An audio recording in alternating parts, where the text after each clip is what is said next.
নমস্কার বন্ধুরা, তোমাদেরকে অনেক অনেক স্বাগতম জানাই ভিলেজ ফুড ওয়েস্ট বেঙ্গল চ্যানেলে। প্রতিদিনের মতো খুব শীঘ্রই নিয়ে চলে আসছি দারুণ সুন্দর একটা রেসিপি, যা মানুষ হয়তো এখন খেতে ভুলেই গেছে। আর এই রেসিপিগুলো পুরোনো দিনের যদি আবার কেউ বাড়িতে বানায়, আহা খেতে যে কি সুন্দর হয়, মানে বলে বোঝাতে পারবো না যদি তোমরা বাড়িতে না বানাও। এই যে বন্ধুরা দেখতে পাচ্ছ এখানে কচুর ফুল।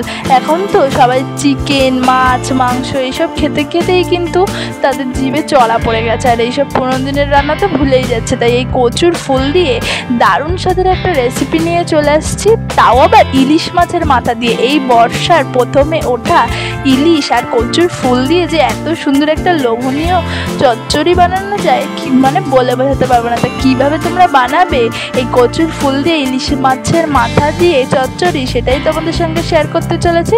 তোমরা যদি দেখতে চাও তাহলে কিন্তু অবশ্যই ভিলেজ ফুড ওয়েস্ট বেঙ্গল চ্যানেলটিকে সাবস্ক্রাইব করে লাইক কমেন্ট শেয়ার করে আমাদের পাশে দেখো, আর এইভাবেই আমাদেরকে এগিয়ে যেতে সাহায্য করো। ধন্যবাদ। তোমরা সবাই ভালো থেকো, সুস্থ থেকো।